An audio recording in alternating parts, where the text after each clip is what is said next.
Good afternoon, ladies and gentlemen, and welcome to the first afternoon session on the first day of the India Today Conclave. Our subject this afternoon is Breakout Nation or Breakdown Country. And in a very real sense, that catchy, intriguing title encapsulates not just the challenge for our two guests, but a critical question for each of them, which I hope they will answer. Both of them are gentlemen who are experts on the economy. They are much sought after. One is very influential today. The other was very influential for 10 years, ending in 2014. Our first guest is the Chief Economic Advisor, Arvind Subramanian. In February 2015, he said he was puzzled by India's GDP growth figures. Since then, many have agreed with him. But now the critical question, after his government has declared that it's growing at 7.6%, and it's just recently upped that figure, does Arvind Subramanian still agree with himself? Let's hope in the course of today we find out whether that puzzlement that he felt in February 2015 continues or whether it's been resolved. And our second guest is the former Deputy Chairman of the Planning Commission, Montek Singh Ahluwalia. 10 days ago, he said to me that Pranab Mukherjee's Vodafone tax was something that was very regrettable. It shouldn't have been done. But at the same time, very consciously and deliberately, he did not criticize Arun Jaitley for failing to reverse and revoke it. Let's see if this afternoon Dr. Ahluwalia is still as generous of Arun Jaitley, or whether now he's prepared to bite that bullet. Ladies and gentlemen, please welcome Arvind Subramanian and Montek Singh Ahluwalia. Let's start with some areas of doubt and controversy so that I can perhaps create a little bit of discord and difference between the two of you. Mr. Subramanian, does India have a reliable and credible way of estimating GDP growth? The doubters include Wall Street Journal, and according to the press, it also includes Raghuram Rajan, the Governor of the Reserve Bank of India. Now, in February 2015, you said to the Business Standard, "I'm puzzled by the new GDP growth figures." 1 year later, are you still puzzled, or have you resolved your doubts? Trust Karan to ask the tough questions. Look, I think that 2 or 3 things can be said about our numbers. First, the institutions that produce them, and this is terribly important, are of the highest quality, unimpeachable credentials, no question of political interference. So that's point number one. Point number two is, but what about the estimation procedures and the outcomes, the numbers that result? You see, I think that the doubts that I expressed were earlier related to the changes in methodology that happened, and that's, I think, one set of issues. I think now there are other sets of doubts about the numbers which have arisen, and my response to that would be to say, look, I think in all systems, all estimates, there is a kind of normal range of uncertainty about the data. I think this happens in all countries around the world. I think second, to be fair and honest, is that under these current circumstances, something has happened that's made measurement even more difficult for India. And that's basically that, what's happened is that because oil prices have come down, our consumer price inflation and our wholesale price inflation are off by 8 percentage points, and that makes actually computing GDP data much more difficult. In the mid-year economic analysis that we did, what we said was, so there is going to be some uncertainty about the data. Maybe there's going to be a little more uncertainty about our GDP estimates because of these factors. I think that going forward, I think some of these factors will correct themselves.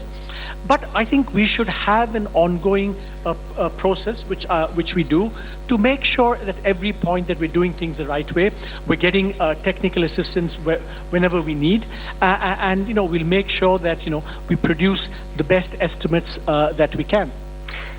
Mr. Ahluwalia, I was struck by a sentence in your speech that I'm going to use to help frame the question. You said, "Determined incremental something or the other nicely captures whatever is happening." Something or the other nicely captures whatever is happening. In that context, Do you believe we're growing at 7.6? Does the world outside feel as if that is a credible number? Well, I mean, I'm not privy to what the world thinks, but, it is true that as Arvind himself was one of the first, to his credit, one of the first people to cast some doubt on the high growth rate. When I talk to business people, I mean, they recognize all these points, but if you look at the industry data in particular, I mean, I'm not saying the other sectors. The industry data, as I recall, for the organized sector consists of a growth rate of, say, 9.5%, and for the unorganized, however, is measured a lower growth rate.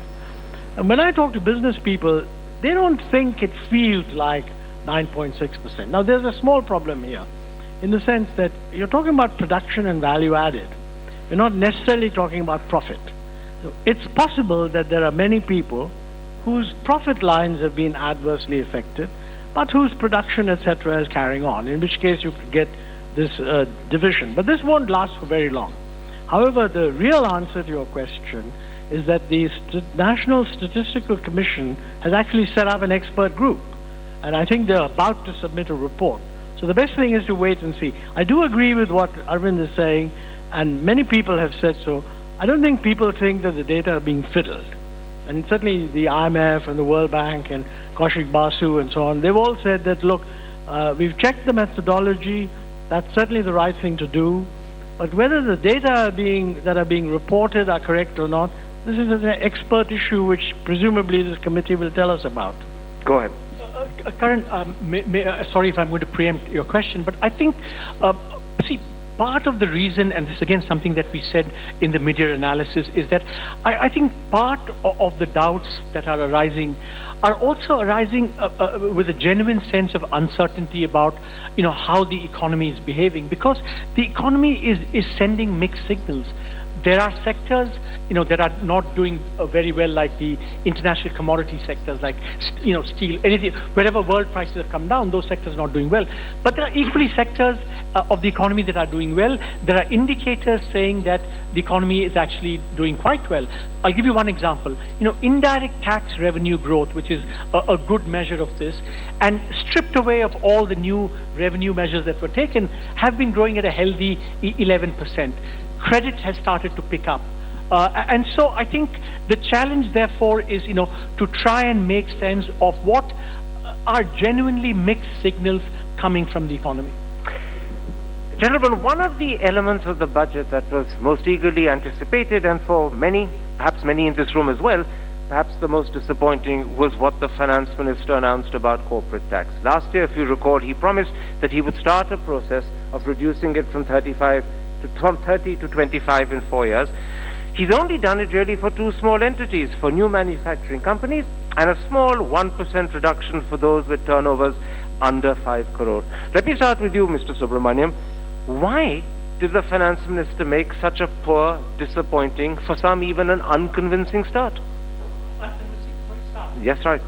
Well, I think that, Karan, the answer to your question is that, those same people who may criticize us for, not having delivered on the commitment last year, have been absolutely gone gaga about the fact that the government stuck to its fiscal deficit target. And markets have rallied in a way they hadn't for years actually in India, stock markets, so on. So you have to take into account the fact that budget making is about balance and compromise. So if you're going to stick to a target for very good reasons, international volatility has, as Montek just said, you want to be you don't just want to be stable, but you want to be seen to be absolutely committed to stability. So the government took the right decision to go to 3.5% of GDP, and but if you do that, there are consequences that follow from that. You can't do some other things, and there were so many things that we wanted to do and couldn't do. Similarly, some things we couldn't do. So I think that therefore the way to evaluate the response to your question is that true. We only did that for two, I think, still quite important sectors, but it has to be seen against the overall context of what else the budget did, and budgets are fundamentally about balance and compromise and hard choices to be made. Mr. Ahluwalia, in an interview you gave me roughly 10 days ago, you said, and I'm quoting you, what we need is a clear indication of when we will get to 25% and how and when the exemptions will be removed. And then you added, there is a risk, but you need to take it or you will never do it.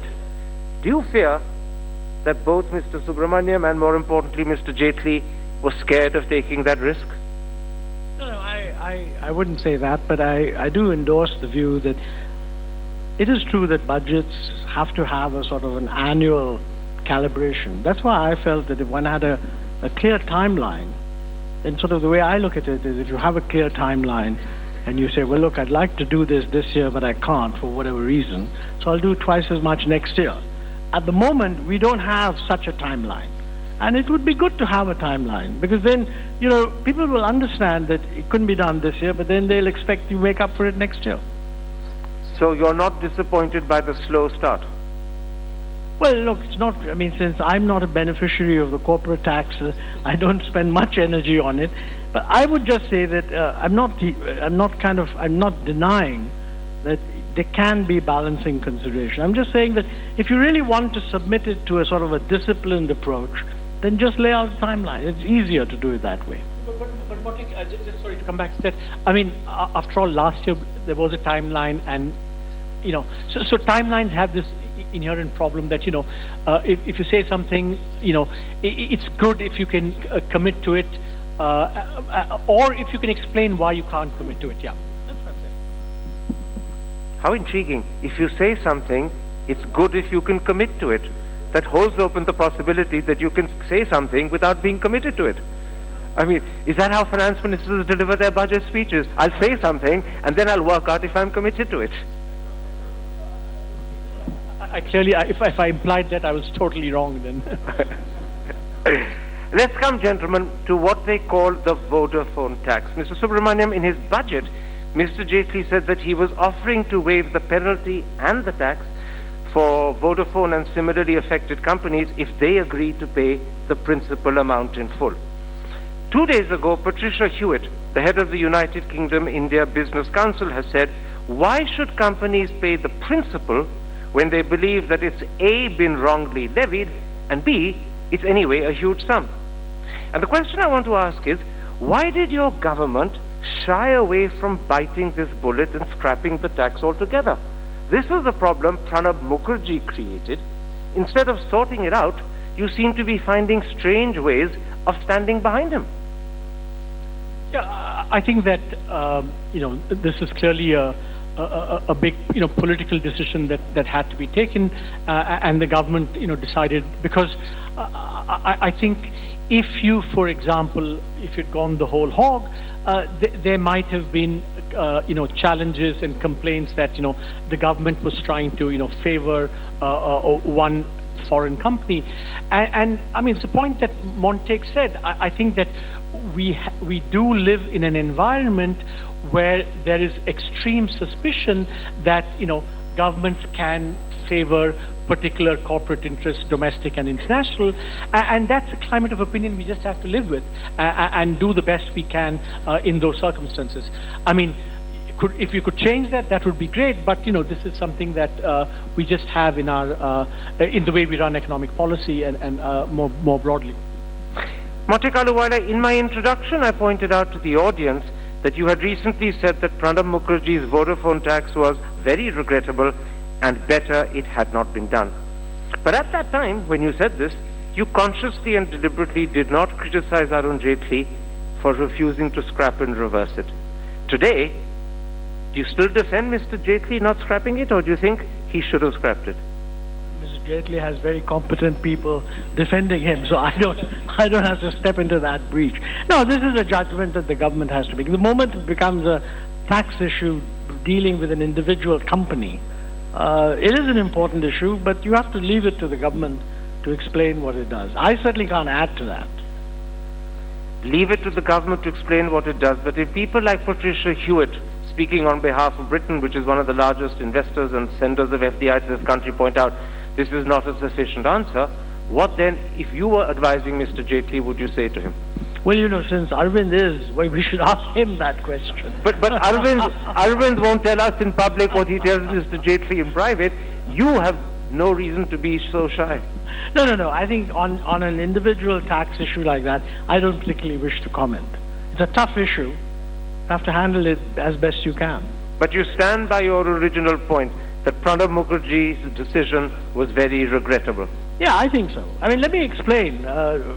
When you asked me this question, as you often do, you sneak in a good one. I thought it was particularly regrettable, not because, retrospective taxes have been done by many countries. I think where we suffered was that people saw this as a tax that had been put in place to explicitly counter a judgment of the Supreme Court. And that, I think, was regrettable. I don't change my mind on that one. Arvind Subramanian, once again, speaking in an interview recently, Montek Singh Ahluwalia said that to kick up investment, to tackle the export slump, and in particular perhaps to tackle bank NPAs which were worrying, and I'm quoting him now, the government has to take some risks. Hard action is needed on getting reforms going. Clearly, what Montek Ahluwalia was saying is the government is neither prepared to take risks, nor does it seem to be taking hard decisions. How do you respond to that? Well, no, that's for him to respond. Let him respond to it. Let him respond to it. I don't know if you were to ask someone what is risky decisions and what are not. I think, for example, the decision to go with 3.5% of GDP, to stick to that, was a pretty bold one. Because there were so many compulsions to spend, so many compulsions to deliver the corporate tax cut that you were asking for, Karan, and therefore, getting the Aadhaar bill done is very bold as well. So I think, to say, I don't think there's only one objective metric of, if you do this, you're bold and taking risks. If you don't do this, you're not. Because, all these things happen are the result of hard, political calculations of, benefits and costs. To give another example, we've had 4 successive seasons of weak rainfall, and it was both a moral imperative and an economic necessity to devote a lot of resources to reviving the farm sector. This was a big thing in this budget, which got done. Now, is that bold, not bold, expedient or not? I leave you to decide. But these are the kinds of decisions that go into making policy, and I think that on a number of fronts, I think the government has taken a number of very important decisions that will move the economy forward. Montek Ahluwalia, what are the risks you think this government needs to be more willing, more upfront in taking? What are the hard decisions that you're waiting for but missing? Well, when we did that interview, I had specifically in mind that how do you unglue the system in its ability to deal with stressed balance sheets? And frankly, you have to go beyond the generalized statement, which says, you can do some debt restructuring, etc. There'll be lots of people saying that, you should show no, if you like, flexibility to people who are willfully doing whatever they're doing. Because it's very difficult to decide what is willful. So I think this is the issue that, how do you get a public sector banking system where the managers are going to be vulnerable to charges from everybody, not just the press. You can have PILs and all the rest of it. But why did you do what you did? And did you do something that is too much of a sweetheart deal? I'm not sure, by the way, that the banks can take that decision internally. Now, I think the government, in the case of public-private partnerships, has rightly, and we were thinking about this also, rightly said that you need some kind of independent dispute resolution mechanism. Referring the thing back to the same managements, it's very unlikely that you will get a different answer unless the RBI has laid down very clear guidelines that in these circumstances be this much flexible. And what I fear is that if we simply tell the banks to be reasonable, 6 months down the road you may not actually have any substantive action taken. And I think if that happens, we will have really missed an opportunity. So in the interview, what I said was that it's in the next 4 to 6 months, that action needs to be taken that would make clear that we're fixing some of these problems. Not all these problems. I mean, some of these problems are cases where clearly the companies concerned have taken too much advantage. But there are many others that are not. So how do you do that? That's a difficult one. Now, gentlemen, we're having this discussion at a time where many people's mind is focused upon Mr. Malia. And the question I want to ask you is this. First, you, Arvind Subramanian, how worried are you that the whole Malia story and what it shows about the way banks operate in India, the way politicians and businessmen sometimes collude to help a businessman, what image does it set for India, A, within the country, in the context of Mr. Modi's determination to push growth and improve investment, and B, what image does it set for India internationally, where people are looking to see how much accountability, how much transparency do you have, and are we going to put our money in? How worried are you by the Malia phenomenon blowing up at this point of time? You know, Karan, I mean, I don't think that any investor in the world will seriously change his opinion based on, you know, one incident or one episode. And if he were to do that, he wouldn't be worth, you know, taking seriously. So I think that, so in that sense, I don't think one incident is going to change India's perception. I think India's perception of India is going to be determined by, you know, what we do on the whole range of issues that we've been discussing, and that, you know, Montek has also raised. So I think we've got to stick with our agenda. I think the only thing I would say is that, you know, I think there are two kind of takeaways from this for me. You know, one is the point that, you know, that Raghu also made in the Ramnath Goenka lecture, that, you know, while, you know, at some level, you know, some notion of justice seems to be being meted out, but we have to make sure that this doesn't lead to, you know, it's all a fine balancing act that we need to do. I think that's very important to keep in mind. But I think that, you know, the positive message that I take away from this is that, you know, at least after all these years, you know, some justice was done, and that he is finally a fugitive from the law. And so in that sense, I think it affords us an opportunity to say, well, you know, let's kind of push this agenda ahead. But I think to fix that, I think, is going to be much more difficult than what we think. And it relates to the point that Montek made. And the way I'd like to put it is that, you know, the exit problem that we have in the Indian economy, which I think is a first order problem. You know, in the economic survey, we say that, you know, India has moved from socialism with limited entry to marketism without exit. I think the exit problem requires, you know, that we have to rehaul many of our institutions, you know, weak institutions, strong institutions, and that's, I think, what we need to do going forward. Very, very quickly, before I go to Montek Ahluwalia, how confident are you, Dr. Subramanian, that Malia is a sole, solitary individual and not the tip of a much bigger, more worrying iceberg?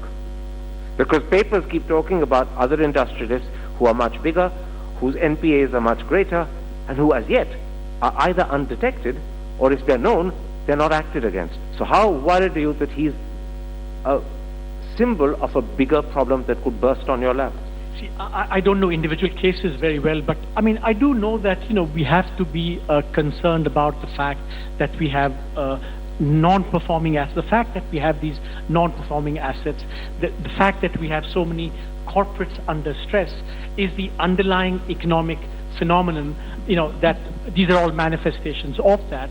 And we have to worry about it, as the government is, you know, on what Montek said, you know, the RBI is trying to, you know, get the banks to come clean with how much assets they have. The government in turn has said, you know, we will recapitalize the banks to the extent that they need money. So this is an ongoing process, and that's what I think is really fundamental.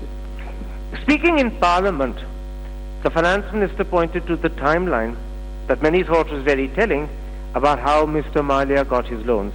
He pointed out that the loans began coming to him mainly from 2004 onwards. They were restructured first in 2008, they became NPAs in 2009, and then they were restructured again in 2010. And all of that happened, Mr. Ahluwalia, when the government that you were a member of, in the sense of being deputy chairman of the Planning Commission, was in power. Did you fail to exercise proper oversight? Was there an element of crony capitalism that was responsible for the fact that he got loans, particularly in the case of Kingfisher Airlines, where he doesn't seem to even have a credit rating, and he certainly doesn't have security to put up as collateral for these loans? Were procedures shortened, if not short-circuited, to help him? I can assure you that these matters didn't come to the Planning Commission. Whatever else we were doing, we were not supervising loans. But you know, the whole issue of how do you handle a financial sector, this has been a subject of continuous study. I mean, in the previous government, we had appointed several committees, one headed by Raghuram Rajan. Then there was another famous committee headed by P.J. Nayak, which was appointed by the Reserve Bank. The whole governance issue of public sector banks has been quite thoroughly discussed. There's a very wide range of opinion which says that if you don't reduce government equity below 51%, you will not be able to solve this problem. You know, 10 years ago, I used to think, well, maybe there's a way of solving it. Increasingly, I tend to think that you should go below 51%.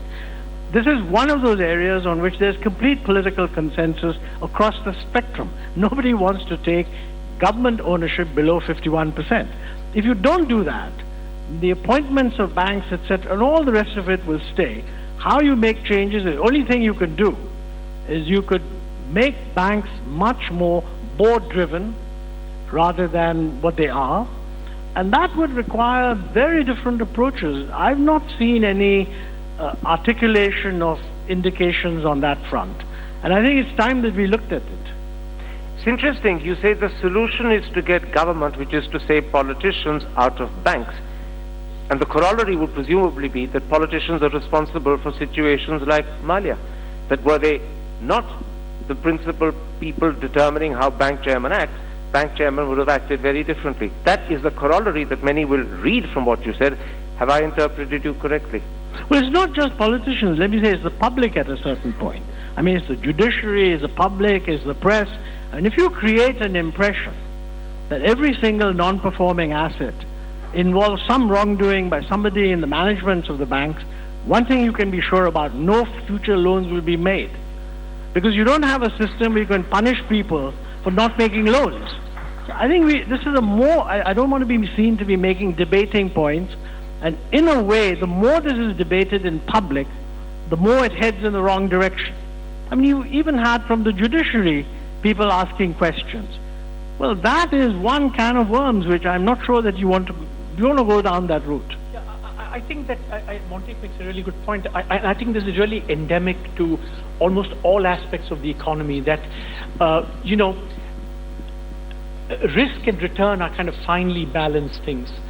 And if we have a situation or an ecosphere where, you know, there's this, you know, kind of punitive and you know, going after bad decisions, you know, bureaucrats are very risk averse because all the referee institutions could potentially be after them. I think that if we can't handle the consequences of risk in a kind of calibrated fashion, which we don't seem to be able to do, then we will, you know, kill any risk-taking in the first place. So how we do that is a big challenge for the economy, and I mean, I don't know how we're going to get there, but I think we need to get there. Thank you, gentlemen. What a wonderful end. I don't know how we'll get there, but we need to get there in the end. Thank you very much indeed. Incident, a promising young kabaddi player was shot dead on the streets of Rohtak in Haryana. What's truly alarming is that the fatal shooting was caught on camera on Tuesday afternoon. Kabaddi player Sukhwinder Singh, Kind of living a quiet, happy, boring life, so I decided to get married, and my wife says welcome to hell, boy. But the episode ain't that bad. It's just about all right, above average.